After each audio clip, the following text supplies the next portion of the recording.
Hey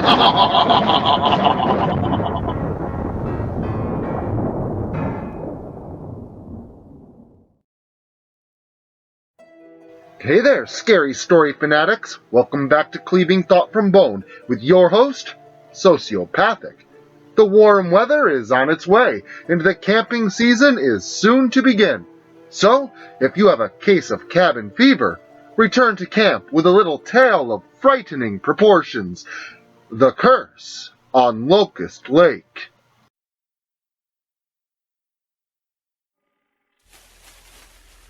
Shiloh ran through the woods, branches smacking against her as she passed them by, twigs breaking violently beneath her feet. There was a large shadow following closely behind her. A lumbering beast followed her from just beyond the trees. As she ran through the forest, she began to become aware that the monster behind her was not the only immediate threat. To her right, she noticed a second shadow, this one just as large as the one that followed behind her. Then, to her left, she noticed yet another evil thing moving within the darkness, just out of clear sight. Shiloh stumbled out of the woods and nearly off the edge of a cliff.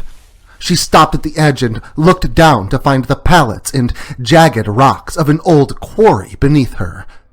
She had nowhere to run. The three shadows were closing in on her, and she was surrounded. The beasts emerged from the forest. Shiloh lost her footing and plummeted down into the rocks below. Shiloh awoke in a panic. She was covered in sweat, even though the room was cold with the autumn air. She looked around the room to see some beds, a couch, and a table with fold-up metal chairs placed around it. Her eyes scanned the room to find a fireplace, and she didn't know where she was. Then her eyes shot across the room and locked onto the door to the cabin she was in. She watched as a shadow appeared beneath that door, blocking out the light that snuck in from under the door to the cabin. She nearly jumped off the bed that she was on as the cabin's door swung open. Shiloh held her breath in fear as a tall silhouette of a man stepped through the door. Shiloh was about to scream when she heard the man speak. "Oh, you're awake. Are you okay?" the man said as he approached her. Shiloh sighed in relief as her eyes adjusted to the light. It was a tall man with ginger-colored hair. He had green eyes and a comforting smile. He wore blue jeans and an orange vest over top of a red flannel shirt. "Are you all right?" the man asked again. Shiloh said, a bit confused at the situation. I'm sorry. I'm Ben. I was out marking trees and I found you, passed out in the woods," the man informed her. "Are you okay?" he continued. Yeah, I'm alright. Thank you," Shiloh said, still in a bit of a daze and unsure of the situation. "You sure? Were you lost?" Ben asked her. "No, Shiloh answered quietly. I was out there with a whole group of people." She continued. "Well, where are all of them?" Ben asked. "They're all dead," Shiloh said, staring off at the wall to her side. "What?" Ben asked. "We were all up there for a self-help group, because we were all victims of the Locust Lake killer. But then our doctor lost it. She killed everyone but me." Shiloh answered him, still staring blankly at the wall. "Oh my God," Ben said quietly. "We need to get help. We need to get out of here and get help," Shiloh said. "I agree with you there, but we kind of can't right now. Sorry." "What do you mean we can't?" "Well, we're pretty far up the mountain, and the only way down the mountain is with one of the log trucks or the boss's Jeep. But he's going to be out for a week, and the next truck isn't scheduled here for another hour or so. So unless you want to walk down the mountain, we're kind of stuck here," Ben said. "But don't worry. I don't think you have to worry about some doctor with all of us around," Ben added. right? Shiloh said quietly, but she knew that it wasn't the doctor that they had to worry about. But it was what had taken Dr. Clark off into the woods that had her worried. Shiloh and Ben were then startled by the sound of a rock smashing through one of the cabin windows, followed by a group of people screaming and ranting. The two of them rushed outside to see what all the commotion was about. There was a group of people gathered around an old oak tree nearby.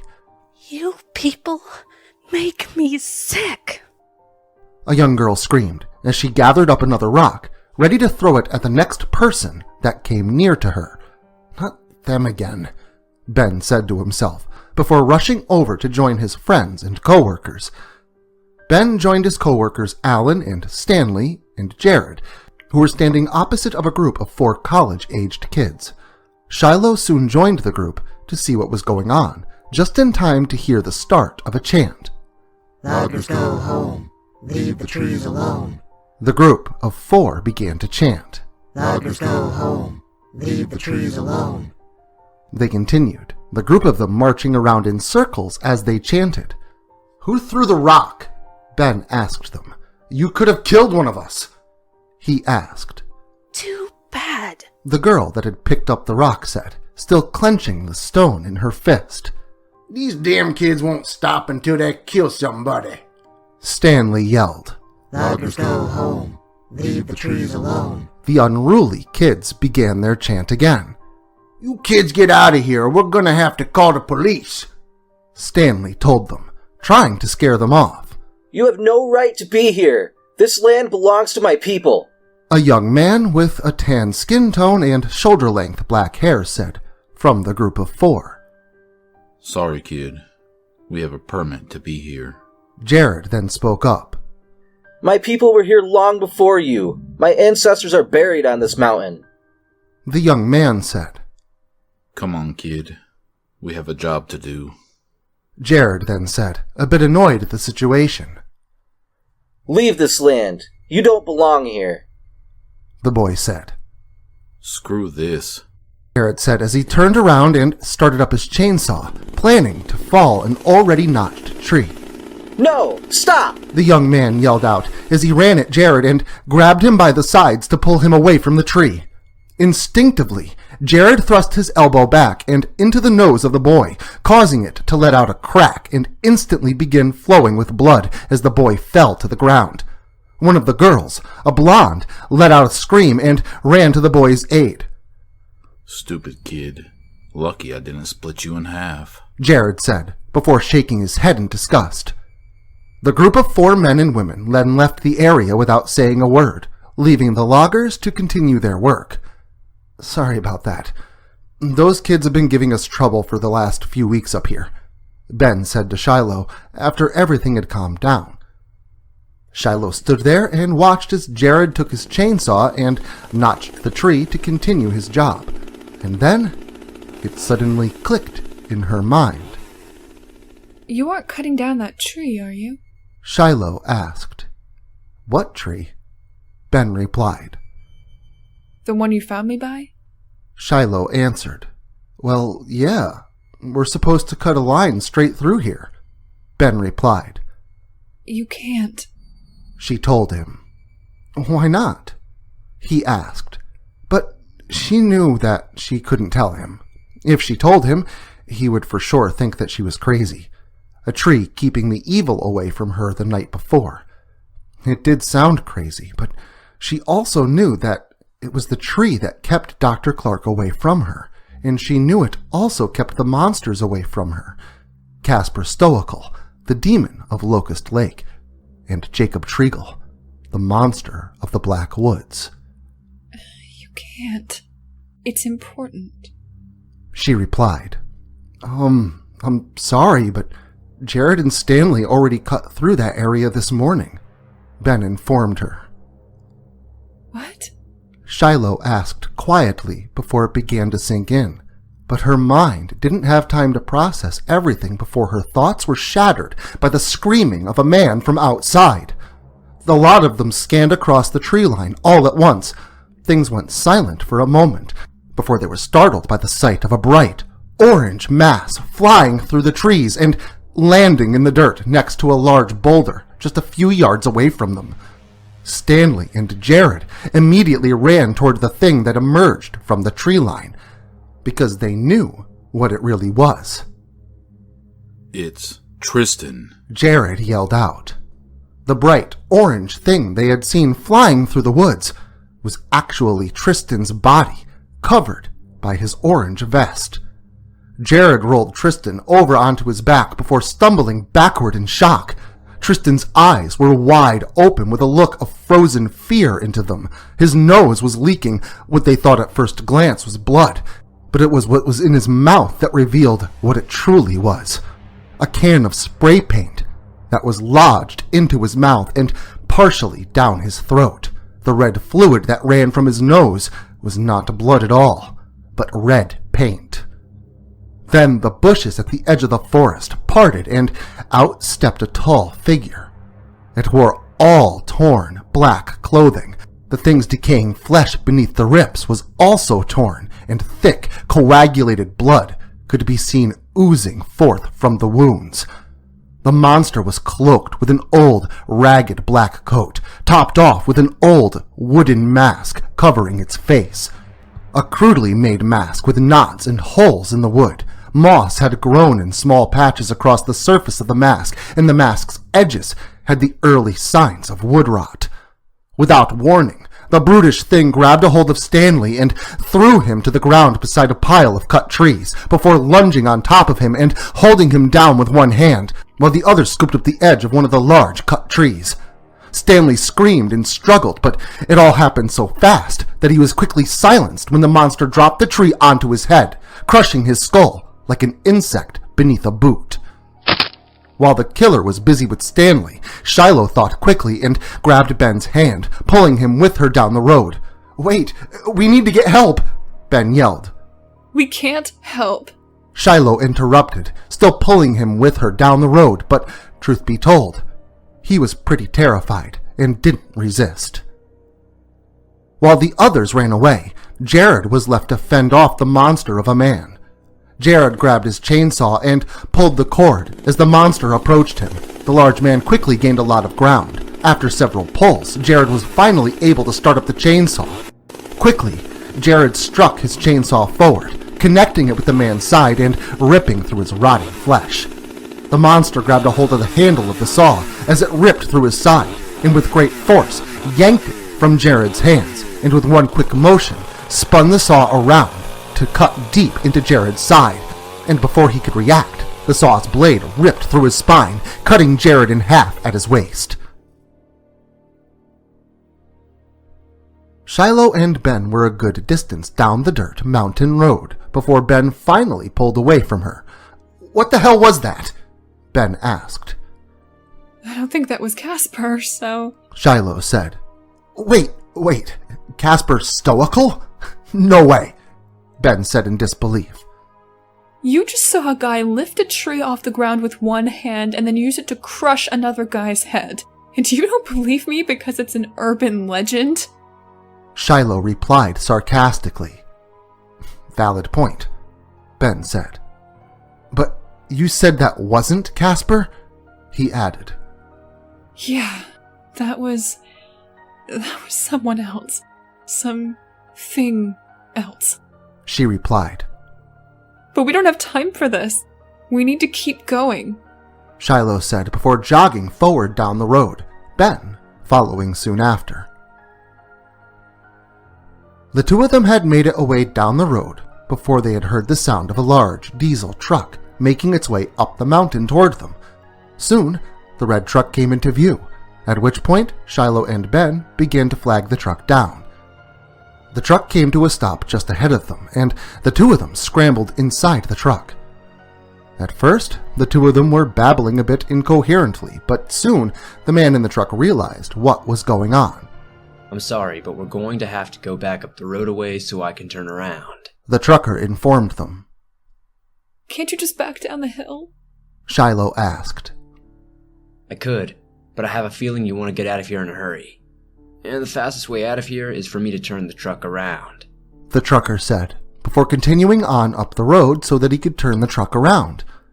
Ben and Shiloh held their breath as the man drove the truck up the road before pulling the truck into the large turnoff, allowing them to turn around without incidents. The man led the truck back down the road from whence it came, while Shiloh and Ben sighed in relief. The name's Rick, by the way. The man said. What? Ben said. Rick. I'm Rick. I've been hauling trees for you for about a month now. I don't think we have met, though. Rick replied. Oh, I'm Ben. Ben replied. And who might you be, little lady? Rick asked in a friendly tone. Shiloh. She answered quietly as she stared out the window, watching and waiting for another attack. Well, I'm pleased to meet you too. You're safe now. We'll get you home. Rick began, but before he could say another word, Shiloh's fears were realized. A large hand smashed through the driver's side window, filling the cabin of the truck with shards of glass.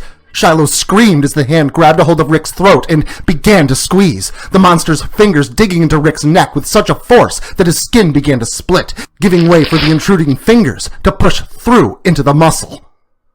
As this monstrosity ripped the throat out of the driver, the truck lost control and veered off the road before it flipped onto its side and began to roll down the steep incline of a hill. The truck was filled with screams of terror as it rolled several times down the hillside before coming to rest against a group of maple trees.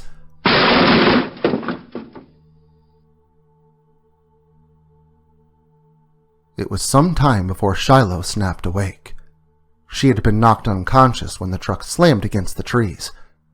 Ben lay in a slump next to her, and Rick hung upside down, still buckled into his seatbelt, with blood oozing out of a large hole where his throat once was. Ben? Shiloh said, hoping that he was still alive. Ben! Shiloh said a bit louder. Ben stirred. Hey, are you okay? Shiloh asked, just now beginning to feel the results of the wreck. Yeah, I think so. What about Rick? Ben asked, as he slowly turned over to find out for himself. We should get out of here, Shiloh said, after a short moment of silence, motioning to Ben to crawl out of the broken-out passenger side window. The two of them crawled out of the overturned truck and slowly climbed to their feet. They were cut up and bruised quite a bit, but overall, they were all right. No serious injuries. The monster in the wooden mask, Jacob Treagle, was nowhere to be seen, and Shiloh thought to herself that with any luck, the wreck had killed him. But she knew that this wasn't over, and she didn't want to stick around to find out. So together, her and Ben limped and hobbled down the road, both of them sore from the wreck. The two of them moved slowly, and it was late afternoon by the time they had made it a little over halfway down the mountain. The bits of sky that had been seen peeking through the canopy of the forest began to glow with pink and golden hues as the sun was setting across the valley. It was at this time that something caught Shiloh's eye. It was like a flickering light that had suddenly clicked on, deep within the forest, off the side of the road. Hey, what's that? Shiloh said, pointing to the small, orange light within the trees. I don't know. Maybe a fire? Ben replied. The two of them stood there silently for a moment, before the faint sound of music could be heard within the forest ahead of them. Come on, Shiloh said. Maybe they can help us, she added. The two of them stumbled through the forest, making their way toward the music, and as they got closer, the sound became more clear and recognizable. It was the sound of an acoustic guitar, strumming a slow but catchy tune. As they approached, they began to hear talking as well. They heard the sound of 4 familiar voices, chattering back and forth amongst each other, all of them cheerful, laughing and having a good time. Shiloh and Ben approached the fire from the trees. and soon they found that the inhabitants of this campsite were the very same little band of activists that had caused a scene earlier that day and had been tampering with equipment, destroying property, and had been all around a nuisance to the logging crew for weeks now. Before Ben could say a word, Shiloh was making her way into the camp. Hey! Hello? Shiloh asked as she entered the camp. What the hell? What are you doing here? The young man with the guitar said. We need your help. Shiloh said. What happened? The other boy asked as he stepped closer to them. This guy, he came out of the woods and he killed everyone, Ben replied. Sounds like the forest is fighting back. The boy with the guitar said as he climbed onto his feet and into the fire's light. He wore tight jeans, a gray hoodie with the hood down, along with a beanie cap atop his head. He had a dark and thinly trimmed goatee with a steel loop piercing through his lower lip on the right side of his mouth. I'd hardly say cutting down a few trees is worth my friends' lives, Ben said angeredly. Some might disagree. The boy with the lip piercing said with a cocky attitude. What did you say? How do we know it wasn't one of you crazy punk kids? Ben growled as he stepped forward, face to face with the college kid. Hey, take it easy. Everyone calm down.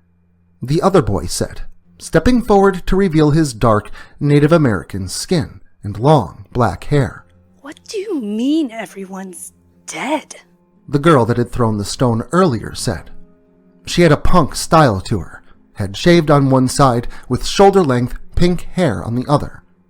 Everyone else up the mountain is dead, and I think you assholes had something to do with it, Ben said in a grumble. What? What happened? The pink-hair girl said, fear in her voice. We didn't have anything to do with that. The Native American boy said calmly, trying to defuse the situation. I don't believe you, Ben said. Ben, stop. Shiloh said. Dude, we might throw some rocks and steal some tools, but we would never kill anyone. Chill, man. Chill. The boy with the piercing said, changing his tone and raising his hands in defense of Ben's possible attack. Stop! Shiloh said again to Ben. I told you, it wasn't them. It was something else. She finished. We wouldn't do something like that. I promise. The Native American boy said. Ben sighed in disgust and backed away from the young man. We should leave. The other college girl, whom had remained silent up until now, spoke up. She wore a tight-fitting, light blue sweater, and she slid her dirty blonde hair behind her ear to reveal the glasses covering her bright blue eyes. You want to head down the mountain in the dark? Then by all means, have fun with that. I'm staying here right by the fire until morning, the boy with the piercing said. He's right. If we leave now, we won't be able to see our hand in front of our face. And if whatever's up the mountain doesn't kill us, the terrain might, the native student said. Ben reluctantly agreed that it would be the best course of action, and began to relax because he believed there would be safety in numbers. I'm Shiloh, and this is Ben. Shiloh introduced herself. I'm Michael, said the Native American boy. And this is Stacy, he said, motioning toward the blonde with glasses, shooting a smile her way. Sean, he added, pointing to the boy with the lip piercing. And Mindy, he finished, finally introducing the girl with pink hair. The group of them gathered around a fire, all of them watching each other's backs and remaining silent for quite some time, intently listening for any snaps of twigs or things that go bump in the night. It was a long time before Michael broke the silence, murmuring something quietly. What was that? Sean said in fear. That was me, Michael said. I was just thinking about an old legend about this place that my grandmother used to tell me when I was a kid. He added. What legend? Shiloh asked. The legend of Akan Hayafte Oniga, the woman of the water, the lady of the lake. Michael began to tell them the legend of the mother in mourning of her murdered daughter before she ultimately killed her daughter's attackers, telling them of every detail that he could remember. Michael finally finished by saying that the daughter was given her proper burial somewhere on the mountain beyond the Black Woods, and that the mother sank into the depths of the lake and tainted the very earth with her anger and sorrow. Well, that was pleasant, Sean said, breaking the silence after Michael's story. This thing was no woman. Ben spoke up. It's just a legend, Michael said. More silence followed. Everyone was on the edge, and several hours had passed since Shiloh and Ben had arrived, and it was now well into the night. The night was completely silent, deafeningly silent. Not even the sound of crickets could be heard in the area. It was as if the area was completely devoid of any life, and only darkness surrounded them. It was getting late, and everyone was tired, some of them nearly drifting off to sleep as they sat around the fire. But all that changed when a scream rang out. Mindy was now being held 9 or 10 feet into the air by a single, large hand that gripped the back of her neck. The girl screamed and struggled as she tried to free herself, but before anyone could react, the curved blade of a farming sickle ripped through her back and out through her stomach, before ripping upward through her shoulder, slicing her almost completely in half, causing half of her upper body to fold over and large amounts of gore to spill out, while the other half, with her head, remained upright, a large hand still gripping the lifeless girl's neck. It was as if time stood still for a moment as Shiloh witnessed the murder of this girl. Behind Mindy, Shiloh could clearly see the familiar stitchwork mask of the monster that haunted her every nightmare since she was a kid. It was Casper Stoical. A chorus of screams then chimed out before the group of them scattered, all of them running down the mountain. Shiloh and Ben ran toward the road, while Michael, Stacy, and Sean ran in different directions into the woods. Shiloh and Ben had made it about 100 yards down the road when they were startled by 2 shadows stumbling out of the forest. Ben was about to start swinging when they realized it was Michael and Stacy. What the hell was that? Stacy asked, almost out of breath. That wasn't the guy that attacked us before, unless he put on a few pounds and changed his clothes, Ben said. That was Casper Stoical, Shiloh said, before she started walking down the road again. What? No way, Ben said, as he and the others followed. After all the shit we've seen tonight, you still don't believe me? Shiloh replied. Who is Casper Stoical? Stacy asked. What? You've never heard the rhyme? Michael asked her. No. Stacy questioned. How many seconds can you take, holding your breath at Locust Lake? 5. The orphan boy is at the bottom. 10. He's dead and rotten. 15. He's creeping up. 20. You're out of luck. 25. Right beneath your feet. 30. Pull you down beneath. Michael recited the rhyme he had known since childhood. Yep, that's the one, Shiloh said, quickening her pace. Wait, where's Sean? Stacy stopped and asked. A scream then rang out from the forest behind them, just a few dozen feet away, before a black mass flew out of the shadows and landed just a few feet away from them. It was just light enough that with the help of the light of the moon, they could see that the thing that was thrown at them was Sean.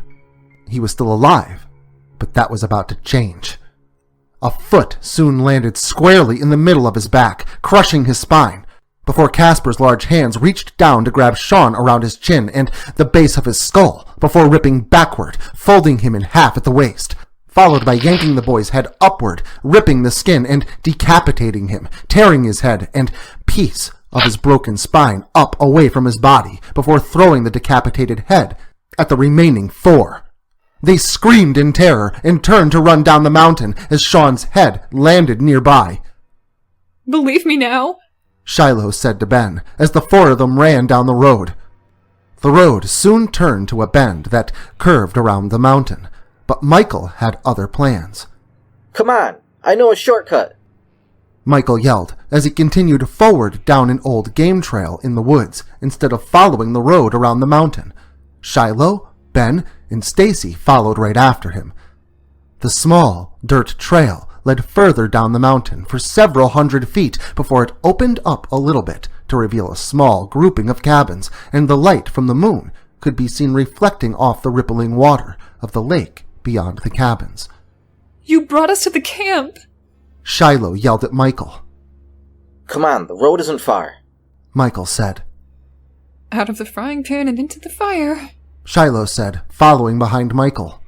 The group of them moved past the cabins and out toward the lake, but when they made it to the driveway by the edge of the lake where the white van from the previous day sat, door still open, the four of them froze in place as they watched a figure slowly rise out of the water. First, a head of long, black hair broke the rippling surface of the water, followed by a body of pale, gray skin. It was a ghostly woman that was covered in thick patches of mud. The mud-covered woman approached them slowly, and no one had yet moved until the woman's head shot back to reveal two glowing red eyes. This sent everyone running down the road, everyone that is, except for Stacy, whose hair had been grabbed from behind by Casper's large, dirty hand. She attempted to run, but was jerked backward by her scalp. The girl screamed in terror and struggled as the hair began to rip from her head, but she could not escape, and her struggles soon ceased when Casper snapped the girl's neck with such a force that her spine ripped through her neck and blood spattered onto the ground and into the water of the lake, followed by the rest of her body as Casper violently flung her corpse into the water.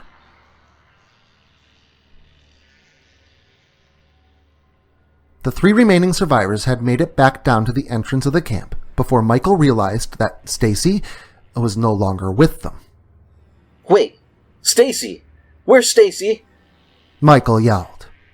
I'm sorry, I don't think she made it, Ben said, out of breath as he leaned against an old signpost that was topped off with a rotting wooden sign that read, "Just a gosh darn camp." But she... Michael began. I never got to tell her how I felt. I'm sorry, Stacy. Michael finished as he began to break down in tears.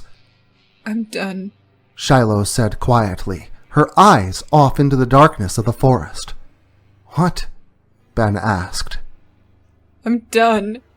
I'm done running, Shiloh said sternly before walking to the edge of the woods and retrieving something from the forest floor.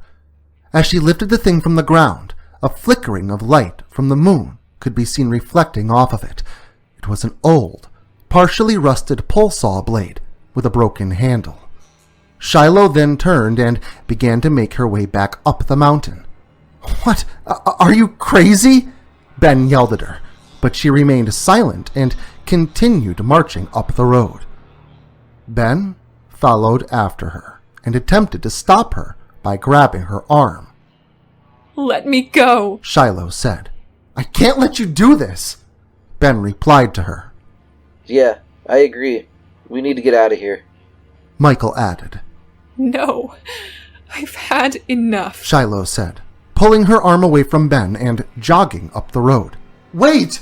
Ben yelled to her, but there was no stopping her. She was a woman on a mission, and she knew what had to be done. She had to end this because she knew that no one else would. And if she didn't, the beast would just keep killing. Either she would kill Casper, or Casper would kill her. Either way, the nightmare would be over.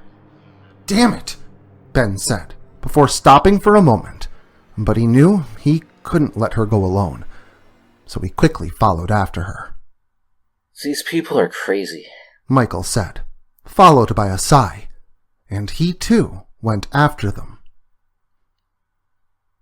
The three of them made it to the lakeside, and all was silent. The woman in the water had disappeared, and Casper was also nowhere in sight. Everything was quiet. It was as if the three of them had walked into a vacuum. It felt so silent that the three of them could almost hear their own blood pumping through their ears. Michael looked down to see a red splotch on the dirt road beside his feet, and as he stared at the splatter of blood on the ground, a tear came to his eye as thoughts of Stacy flooded his mind. Michael sighed in sorrow before two large hands gripped him from behind and sent him flying into the darkness of the forest. The young man was knocked unconscious when his head hit the trunk of a tree, followed by his body collapsing into a lump upon the ground. Shiloh and Ben turned around to find the lumbering beast standing before them. Casper gripped Ben around the throat and lifted him into the air until he was dangling a few feet off the ground. Ben struggled against Casper's grip as he stared into the hollow eye holes of Casper's stitchwork mask. Ben's eyes were filled with fear, but Casper had no emotion within his own. He was like a soulless beast, hell-bent on destruction, like a machine built to spread ruin in his wake.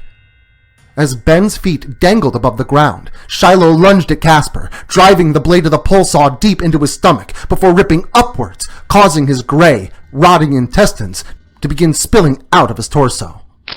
Casper dropped Ben to the ground, who immediately grasped his own neck and gasped desperately for air as it once again returned to his lungs. Casper grunted angeredly with the sound of putrid water bubbling within his lungs before grabbing a hold of Shiloh and pulling her into him, pushing the blade further through his own body until it poked through his back and also piercing the broken end of the pole saw's handle into Shiloh's stomach, causing her to spit up blood onto Casper's stitchwork mask. Casper stared into Shiloh's eyes, and she stared back into his. The girl was close to death, but there was still no stopping her.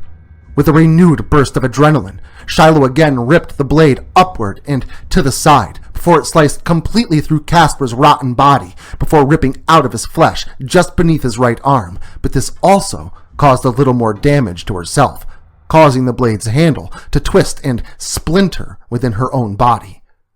Casper stumbled to the side, and the two of them splashed into the water, followed by Shiloh and Casper, rolling over one another and sinking into the lake.